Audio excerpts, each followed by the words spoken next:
تو اس کو جو ہے وہ کامیاب کر دیا جائے گا، اور اگر وہ کوئی منافق یا کافر ہوگا تو وہ جواب نہیں دے پائے گا یقیناً۔ اسی طرح رب اور دین، لیکن یہ بات ذہن میں رہے کہ بظاہر ہمیں لگتا ہے کہ یہ سوالات بڑے آسان ہیں، جب کوئی سنتا ہے تو کہتا ہے لو یہ کون سا مسئلہ ہے، جواب دے لیں گے اور بس آرام مل جائے گا، سکون مل جائے گا قبر کی زندگی میں، برزخ کی زندگی میں۔ ایسا نہیں ہے، بلکہ صرف قبر کے جو فتنہ قبر ہے اس کے اندر سے وہی بچے گا جس کو اللہ بچائے گا، اور یہ جوابات بھی وہی دے گا جس کو اللہ تعالیٰ توفیق دے گا، جیسے آگے آیت آ رہی ہے یثبت اللہ الذین آمنوا بالقول الثابت فی الحیاۃ الدنیا وفی الآخرہ۔ اس کے دلائل کتاب و سنت میں تواتر سے موجود ہے، جو کہ عقیدہ کی کتب میں بکثرت موجود ہیں، یہاں ان کو جمع کرنا ہمارا مقصود نہیں ہے، صرف ایک دو کی طرف اشارہ کر کے آگے جانا مقصود ہے۔ اللہ تعالیٰ قرآن کریم میں فرماتا ہے یثبت اللہ الذین آمنوا بالقول الثابت فی الحیاۃ الدنیا وفی الآخرہ، یہاں وفی الآخرہ سے مراد عذاب فتنہ قبر، وفی الآخرہ سے مراد فتنہ قبر ہے، کہ قبر میں اللہ تعالیٰ مومن کو کلمہ توحید کے ساتھ ثابت کرتا ہے۔ ہم نے جب کلمہ توحید کے نام پڑھے تھے کتاب و سنت میں، کہ کلمہ توحید کو قرآن میں اور حدیث میں کئی نام دیے گئے، اس میں ہم نے کہا تھا اس کو کلمہ طیبہ بھی کہا گیا، اس کی کلمہ طیبہ کے ساتھ مثال دی گئی، اس کو جو ہے وہ ذکر اللہ العظم بھی کہا گیا ہے، اسم اللہ العظم بھی کہا، کئی اور نام ہے۔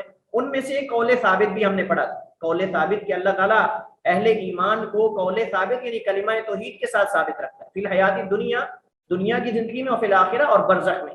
تو فتنہ قبر میں بھی اللہ تعالیٰ مومن کو ثابت ہے، اور نبی علیہ السلام جب کسی کو دفن کرتے تو آپ صحابہ کرام کو فرماتے کہ اپنے بھائی کے لیے جو ہے وہ ثابت قدمی کی دعا کرو، اور آپ یہ دعا کرتے تھے اللہم ثبتہ بالقول الثابت، اللہم ثبتہ بالقول الثابت، تو مراد فتنہ قبر سے اللہ اس کو جو ہے وہ کامیاب کر دے، یہ اصل مقصود ہے۔ اس میں یہاں اس آیت میں آخرت سے مراد قبر ہے۔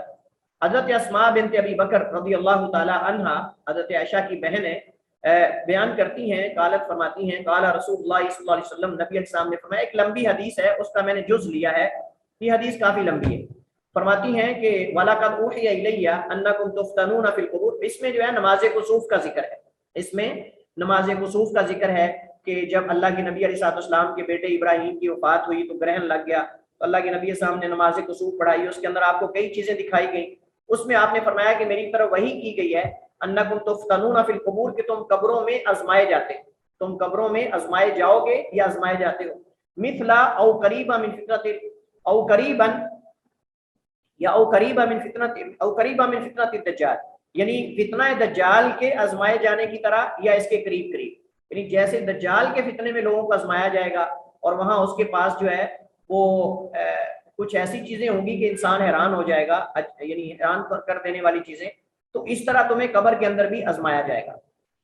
امام سیوطی رحمہ اللہ تعالیٰ نے یہاں ایک فائدہ میں نے نقل کیا ہے، اور وہ یہ ہے کہ امام سیوطی رحمہ اللہ تعالیٰ نے فتنہ قبر کے بارے میں، امام سیوطی رحمہ اللہ تعالیٰ نے فتنہ قبر کے بارے میں کتاب الصدور کے اندر تقریباً 26 کے قریب صحابہ کرام سے دلائل اور احادیث نقل کی، یعنی 26 کے قریب صحابہ کرام اللہ کے نبی علیہ السلام سے فتنہ قبر کی حدیث کو بیان کرتے ہیں، اور یہ تواتر ہے، اور یہ متواتر کی حد تک جو ہے وہ صحابہ کی تعداد پہنچتی ہے۔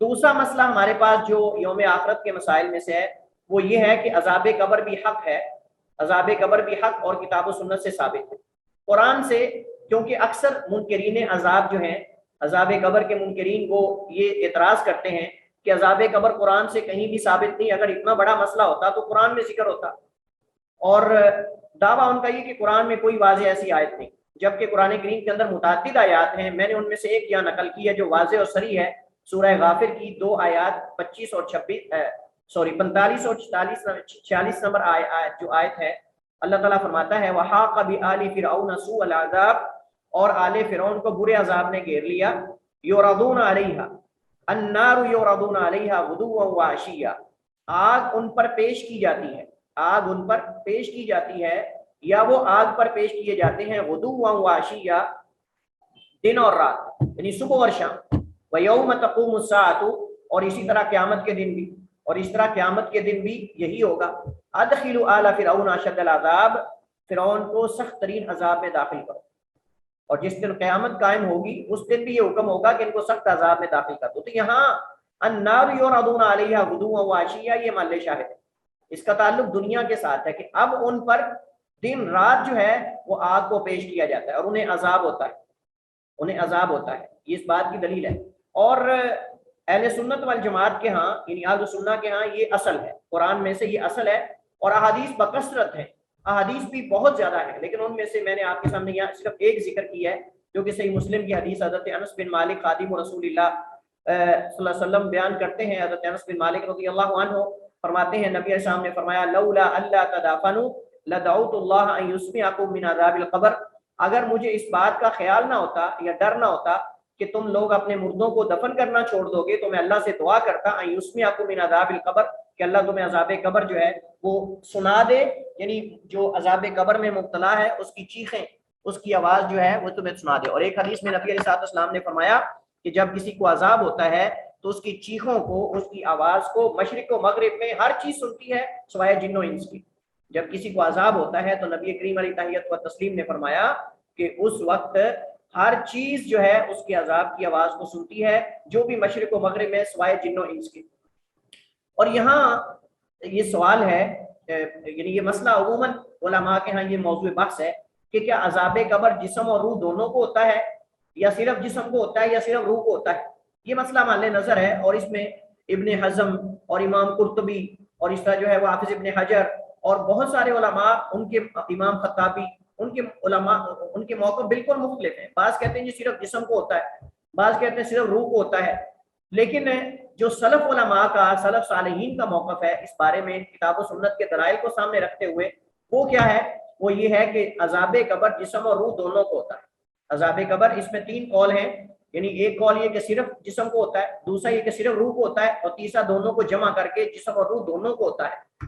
اور ابن قیم رحمہ اللہ تعالیٰ نے کتاب اور روح کے اندر، ابن قیم رحمہ اللہ تعالیٰ نے کتاب اور روح کے اندر جو ہے وہ روح کی جو انسان کے جسم کے ساتھ، باڈی کے ساتھ تعلق ہے، اس کو متعدد طریقوں سے بیان کیا ہے. فائدے کے لیے آپ اس کی طرف رجوع کر سکتے ہیں. ابن قیم کی کتاب اور روح کے اندر انہوں نے انسان کے بدن کے ساتھ روح کے جو تعلقات ہیں، جب ماں کے پیٹ میں ہوتا ہے اور تعلق ہوتا ہے، جب دنیا میں آتا ہے اور ہوتا ہے، جب سوتا ہے اور تعلق ہوتا ہے، پھر جب انسان فوت ہوتا ہے اس کی روح ایک دفعہ نکل جاتی ہے، پھر جب دفن کر دیا جاتا ہے پھر اس کا تعلق جڑ جاتا ہے. یعنی وہ کیسے یہ ساری کیفیات کو ابن قیم رحمہ اللہ تعالیٰ نے بیان کیا تفصیل کے ساتھ کتاب اور روح کے اندر. اگر کوئی استفادہ کرنا چاہتا ہے تو اس کتاب کی طرف رجوع کرے. خلاصہ یہ ہے کہ عذاب قبر جسم اور روح کو دونوں کو ہوتا ہے. اس کی دلیل کیا ہے؟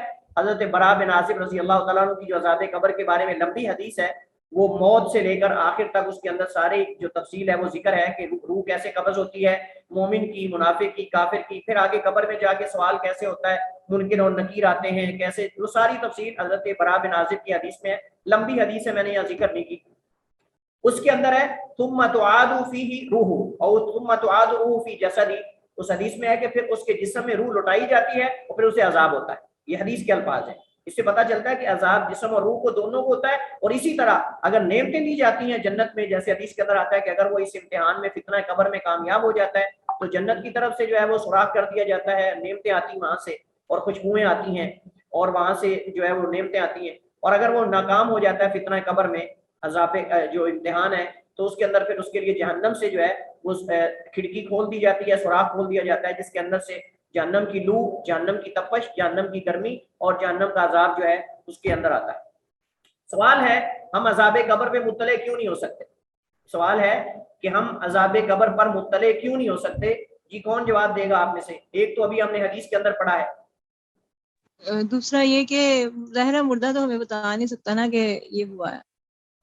کیا؟ جو مردہ شخص ہے وہ ہمیں نہیں بتا سکتا نا کہ مجھے عذاب ہوا ہے اس طرح سے. ایک تو آپ نے بتا دیا نا وجہ، اور دوسری یہ نہیں، یہ اصل وجہ نہیں ہے. کیوں نہیں بتاتا وہ، یا کیوں نہیں ہم، مطلب کہ ہمیں معلوم کیوں نہیں ہو سکتا، ہم عذاب قبر کیوں نہیں محسوس کرتے، اس میں کیا حکمت ہے؟ وہ تو واضح ہے کہ مردہ ہمیں نہیں بتاتا، لیکن کیوں نہیں، وجہ کیا ہے؟ یعنی ہم عذاب قبر میں مطلع کیوں نہیں ہو سکتے، اس میں حکمتیں کیا ہیں؟ باری باری. ہاں چلیے، کون بول رہا نہ چھوڑتے ہیں؟ وہ حدیث آگے آپ نے پڑھی تھی نا کہ کہیں ہم مردے دفنانا نہ چھوڑ دیں. وہ میں نے ذکر کر دیا ہے، وہ میں نے ذکر کر دیا. اور اس کے علاوہ انسان کا پردہ رہ جائے. احسنتی، انسان کا پردہ رہے، کیونکہ اگر اس کے بارے میں جو ہے وہ عذاب کو دکھا دیا جائے تو بدنام ہو جائے گا معاشرے کے اندر، رشتہ داروں کے اندر، گھر والوں کے اندر. انسان کی بسا اوقات لوگ بہت زیادہ عزت توقیر کرتے ہیں، اس کے لیے دعائیں کرتے ہیں، اس کے لیے بہت کچھ کرتے ہیں، محبت رکھتے ہیں دل کے اندر، لیکن اگر اس کے بارے میں پتہ چل جائے تو کہیں گے دیکھیں یار یہ اندر کیا کرتا تھا۔ اور اس کے علاوہ اور بھی ہیں، کون بتائے گا؟ اس کے گھر والوں کے لیے اس کے گھر والوں کو شرمساری سے بچانا۔ نمبر 2، اس کے گھر والوں کو پریشانی سے بچانا، کیونکہ اگر آپ کو پتہ چل جائے، ہمیں پتہ چل جائے کہ ہمارے فلاں فوت ہونے والے کو نعوذ باللہ والیاذ باللہ، اللہ تعالیٰ محفوظ فرمائے، عذاب ہو رہا ہے، تو ہمیں تو نیند ہی نہ آئے، ہمیں تو نیند ہی نہ آئے، نیندیں ہماری اڑ جائیں۔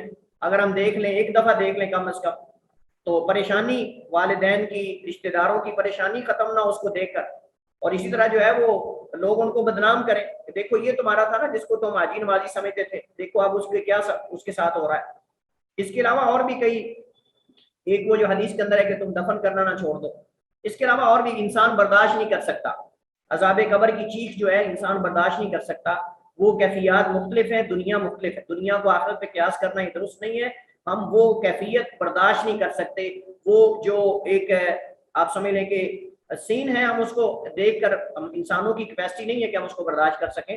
اور بھی حکمتیں ہیں جو علماء نے ذکر کی ہیں، لیکن میں اب جو ہے وہ آپ لوگوں کو متوجہ کرنے کے لیے یہ سوال چھوڑتا ہوں بیچ میں۔ اب یہ طریقہ انشاءاللہ ہوگا کہ بیچ میں سوالات چھوڑے جائیں گے تاکہ آپ لوگ جو ہے وہ خالی نوٹس پہ اکتفا نہ کریں، وہ جو اتنی محنت کی جاتی ہے وہاں ایڈیٹنگ کر کے ریکارڈنگ وغیرہ دی جاتی ہے، اس سے بھی کچھ استفادہ ہونا چاہیے۔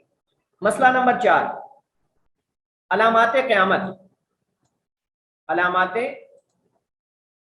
قیامت، قرآن کریم میں علامات کے لیے لفظ اشراط استعمال ہوا ہے جس کی مفرد شرط ہے، اور ہم نے اصول فقہ کے اندر جب شرط کی تعریف پڑھی تھی تو ہم نے پڑھا تھا شرط کا معنی علامت ہے فقہ کے اندر بھی، اور یہ لفظ قرآن کریم میں استعمال ہوا ہے، شرط نشانی کو کہتے ہیں۔ اللہ تعالیٰ سورہ محمد میں فرماتا ہے فَهَلْ يَنظُرُونَ إِلَّا السَّاعَةَ فَهَلْ يَنظُرُونَ إِلَّا السَّاعَةَ أَن تَأْتِيَهُم بَغْتَةً فَقَدْ جَاءَ أَشْرَاطُهَا فَأَنَّىٰ لَهُمْ إِذَا جَاءَتْهُمْ ذِكْرَاهُمْ، کہ بس کیا یہ کس چیز کا انتظار کر رہے ہیں مگر قیامت، یا نہیں انتظار کرتے مگر قیامت کا، یہ کہ ان کے پاس اچانک آ جائے، یعنی یہ کیوں نہیں نیک عمل کر رہے کہ اچانک قیامت آنے کا انتظار کر رہے ہیں۔ فَقَدْ جَاءَ أَشْرَاطُهَا، تو بس یقیناً اس کی نشانیاں آ چکی ہیں۔ فَأَنَّىٰ لَهُمْ إِذَا جَاءَتْهُمْ ذِكْرَاهُمْ، تو پھر ان کے لیے ان کی نصیحت کیسے ممکن ہوگی جب وہ ان کے پاس آ جائے، یعنی جب قیامت آ جائے گی تو پھر ان کو نصیحت کون کرے گا، اور ان کو نصیحت کا موقع بھی ملے گا کہ نہیں ملے گا نصیحت لینے کا۔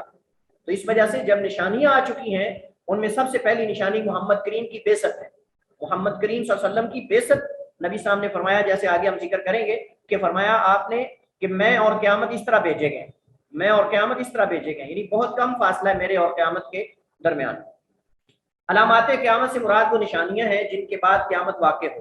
یہاں سوال ہے کہ علامات قیامت کو ذکر کرنے کی حکمت کیا ہے؟ تو اس کی 3 حکمتیں جو زیادہ معروف ہیں وہ یہ ہیں: رسول کی سچائی پر ایمان اور یقین میں اضافہ ہونا، یعنی جو اللہ کے رسول پر ایمان لاتے ہیں ان کے ایمان میں اور زیادہ اضافہ ہو جائے گا۔ اللہ کے نبی نے جو نشانیاں بتائی ہیں جیسے جیسے ظاہر ہو رہی ہیں بالکل پرفیکٹ اسی طرح 100% جیسے آپ نے بتایا، کچھ ظاہر ہو چکی ہیں کچھ ہو رہی ہیں، ہمارا ایمان اور زیادہ پختہ ہو جاتا ہے مومنین کا، اور دیگر لوگوں کو بھی فائدہ ہوتا ہے کہ وہ بھی نبی علیہ السلام کی سچائی اور آپ کی صداقت کو تسلیم کر لیتے ہیں۔ رسول اللہ علیہ وسلم کی سچائی پر ایمان اور یقین میں اضافہ ہوتا ہے۔ غافلین کو خبردار کرنا کہ اب بھی خبردار ہو جاؤ، ابھی جو ہم نے آیت پڑھی ہے کہ تم کب نصیحت حاصل کرو گے، کب تم نیک عمل کرو گے، جب اچانک قیامت آ جائے گی اور پھر تمہیں موقع کہاں ملے گا نصیحت لینے کا، اور نہ نصیحت کرنے والے کو موقع ملے گا۔ اور توبہ اور یوم آخرت کی تیاری کی ترغیب دلانا، مظلوموں کو تسلی اور حوصلہ دینا کہ اگر دنیا میں بدلہ نہیں ملا تو ان قریب ایک دن آئے گا جس میں اسے ظالم سے بدلہ ملے گا، اور یہ اس کی نشانیاں جو ہیں وہ ظاہر ہو چکی ہیں۔ علامات قیامت 2 طرح کی ہیں، علامات کبریٰ ہیں، علامات صغریٰ ہیں۔ علامات کبریٰ، ان کو کبریٰ اس وجہ سے کہتے ہیں، 2 وجوہات ہیں۔ ایک تو یہ پے در پے آئیں گی، یہ بات ذہن میں رکھیں، کبریٰ اور صغریٰ میں فرق یہ ہے کہ ایک تو یہ پے در پے آئیں گی یکے بعد دیگرے، اور دوسرا یہ غیر معتاد ہوں گی، یعنی عادتاً جو کام ہوتے ہیں اس کے خلاف ہوں گے، حیران کر دینے والے عجائب ہوں گے، انسانی عقل سے بھی، یعنی انسانی عقل کو حیران کر دینے والی اور انسانی طاقت سے بھی بالا تر یہ کام ہوں گے۔ ان کی ترتیب، کچھ ان میں ترتیب کے ساتھ ہے، کچھ کی ترتیب ذکر نہیں کتاب و سنت میں، کچھ کی ترتیب ہے، جیسے خروج دجال ہے، خروج مہدی ہے، نزول عیسیٰ ہے، خروج یاجوج ماجوج ہے۔ بعض خروج مہدی کو خروج دجال سے مقدم کرتے ہیں، بعض خروج مہدی کو خروج دجال سے مقدم کرتے ہیں، بعض مؤخر کرتے ہیں۔ بہرحال یہ بھی ان میں سے ہیں نزول عیسیٰ. البتہ یہ بات حتمی ہے کہ امام مہدی علیہ رضوان سے عیسیٰ علیہ السلام کا نزول بعد میں ہوگا. امام مہدی کا خروج پہلے ہوگا اور عیسیٰ علیہ السلام کا نزول بعد میں ہوگا. خروج یاجوج اور ماجوج عیسیٰ علیہ السلام کے نازل ہونے کے بعد نکلے. خروج آگ جو لوگوں کو معاشر کی طرف، یہ جو ترتیب کے ساتھ آخری نشانی ہوگی جو لوگوں کو معاشر کی طرف دھکیل کے لے جائے گی. حدیث کے اندر آتا ہے کہ یہ آگ جو ہے وہ نکلے گی صنعاء علاقے سے، یمن کا علاقہ وہاں سے نکلے گی اور یہ لوگوں کو معاشر شام میں ہوگا وہاں اکٹھا کرے گی. اور لوگ جو ہے وہ جب تھک جائیں گے تو رک جائے گی، جب چلیں گے پھر اس کے پیچھے بھاگے گی، ڈر کے لوگ بھاگیں گے ڈر کے، اور یہ پیچھے چلتی جائے گی. پھر جب لوگ ستانے کے لیے رک جائیں گے یہ بھی رک جائے گی. اس طرح کر کے آگ ان کو معاشر کی طرف لے کے جائے گی. بقیہ علامات کی ترتیب کا علم نہیں ہے کہ کب واقع ہوں گی، جیسا کہ سورج کا مغرب کی جانب سے طلوع ہونا، چوپائے کا نکلنا، دابا جو انسانوں کی طرح کلام کرے گا، چوپایا جیسے انسان گفتگو کرتے ہیں. علامات صغریٰ جو وقفے وقفے سے ہوں گی اور ان میں سے بہت ساری ہو چکی ہیں. نبی علیہ السلام کی بعثت، حجاز سے آگ کا نکلنا. یہ اس وقت جبل محروق کے نام سے ایک پہاڑ ہے مدینہ میں، جبل محروق کے نام سے پہاڑ ہے قباء سے تھوڑا آگے. یہ پہاڑ آج بھی جلا ہوا راکھ بنا ہوا موجود ہے، یہ پہاڑ آج بھی وہاں موجود ہے. اور اس پہاڑ کو آگ لگنے کا ذکر حافظ ابن کثیر رحمہ اللہ تعالیٰ نے غالباً جو ہے وہ تاریخ کے اندر ذکر کیا ہے، یا ابن الاثیر نے ذکر کیا، مجھے کنفرم نہیں. بہرحال یہ جو ہے وہ تقریباً 500 ہجری سے پہلے یا اس کے قریب جو ہے یہ آگ لگی تھی. حجاز کے اندر نبی صاحب نے فرمایا کہ قرب قیامت حجاز میں ایک آگ نکلے گی جو بصرہ، یعنی بصرہ جو ہے وہ یہ عراق ہے، عراق کے اندر جو ہے وہاں اونٹنیوں کی گردنیں روشن کر دے گی. اتنی بڑی آگ ہوگی. اور مورخین نے لکھا ہے کہ یہ جبل محروق کو جب آگ لگی تھی تو کئی مہینوں تک یہ آگ جو ہے وہ چلتی رہی، کئی مہینوں تک یہ آگ لگی رہی. اور آج وہ پہاڑ راکھ بنا ہوا مدینہ میں موجود ہے. قباء سے تھوڑا اگر آپ آگے تھوڑا سا جائیں تو یہ قباء سے آگے جاتے ہوئے لیفٹ سائڈ نیچے اتر جاتا ہے، اشارہ ایک آتا ہے وہاں سے. اگر آپ نیچے اتر جائیں تو تقریباً ایک اشارہ چھوڑ کے دوسرے اشارے پہ رائٹ سائڈ پہ اگر آپ جائیں تو یہ آپ کے لیفٹ سائڈ پہ جو ہے یہ پہاڑ آئے گا. امانت کا اٹھ جانا اور ضائع ہو جانا یہ حدیث میں علامات قیامت میں سے ذکر کیا گیا ہے. علم کا اٹھ جانا، جہالت کا پھیل جانا، اور علم کا اٹھنا علماء کے اٹھنے سے ہوگا جیسے حدیث آتی ہے. اور جاہل عام ہو جائیں گے، فتویٰ بازی کریں گے. نبی صاحب نے فرمایا فَإِيَّاكُمْ وَإِيَّاهُمْ، تو تم ان سے بچ کے رہنا اور ان کو اپنے آپ سے دور رکھنا. اسی طرح کثرت قتل بہت زیادہ ہوگا. اور اسی طرح جو ہے شرک کا ظہور. نبی صاحب نے فرمایا کہ قرب قیامت عرب قبائل میں سے کچھ قبیلے ایسے ہیں جو دوبارہ شرک میں چلے جائیں گے اور میری امت میں شرک ہوگا. نبی صلی اللہ علیہ وسلم نے حتیٰ کہ فرمایا کہ بت کی پوجا کی جائے گی. یہ حدیث اللہ کے نبی صلی اللہ علیہ وسلم کی واضح صریح جو ہے وہ ثابت موجود ہیں. اسی طرح علامات قیامت میں جو ہے وہ زنا کا عام ہو جانا، فحاشی کا عام ہو جانا، شراب اور ریشم کو لوگ حلال سمجھ کر جو ہے جائز سمجھ کر استعمال کریں گے اس کو. اسی طرح موسیقی کے آلات وغیرہ کو جائز سمجھیں گے، موسیقی چلے گی. یہ ساری چیزیں مختلف حدیث میں یہاں حد بندی کرنا مقصود نہیں کہ یہ صرف اتنی ہی علامات ہیں، اس کے علاوہ متعدد علامات نبی صلی اللہ علیہ وسلم نے ذکر کی ہیں. جیسے فرمایا کہ حجاز سے جو ہے وہ مکہ سے یا حجاز سے ایک عورت نکلے گی اور وہ حج کرے گی. بیت اللہ کا حج نہیں کرے گی بلکہ اس کے اندر تو یہ ہے کہ وہ نکلے گی اور وہ جو ہے وہ زیور سے آراستہ ہوگی، لیکن اسے کوئی جو ہے وہ کسی چیز کا خوف اور ڈر نہیں ہوگا، امن و سکون ہوگا. پھر آپ نے فرمایا کہ قرب قیامت جو ہے حجاز جو ہے یہ زرخیز علاقہ بن جائے گا، اس میں بارشیں آئیں گی، جڑی بوٹیاں اگیں گی، پھل اگیں گے اور یہ زرخیز اور حیرالی والا علاقہ بن جائے گا. جیسا کہ آج بارشیں زیادہ ہو رہی ہیں اور وہاں بھی یہ صورتحال بنتی جا رہی ہے. اس کے علاوہ مختلف قسم کے جو ہے اس بارے میں علامات احادیث میں مذکور ہیں. تو یہاں مقصد جو ہے وہ حد بندی کرنا نہیں بلکہ صرف اشارہ کرنا مقصود ہے کہ علامات دو طرح کی ہیں، علامات کبریٰ اور علامات صغریٰ، جن کی طرف یہاں اشارہ کیا گیا. اس کے علاوہ ہمارے پاس حوض کا مسئلہ ہے اور صراط کا مسئلہ ہے، اور اس کے علاوہ صحائف کو تولے جانے کا مسئلہ ہے، نفخ فی الصور کا مسئلہ ہے، سور میں پھونکے جانے کا، اور بھی کئی مسائل ہیں لیکن ہمارے پاس وقت نہیں ہے. انشاءاللہ اگر ہوا تو انشاءاللہ اشارہ کریں گے اس کی طرف. فی الحال ہم اسی پہ اکتفا کرتے ہیں. واللہ تعالی اعلم و احکم، وصلی اللہ وسلم علی نبینا محمد وعلی آلہ وصحبہ وسلم.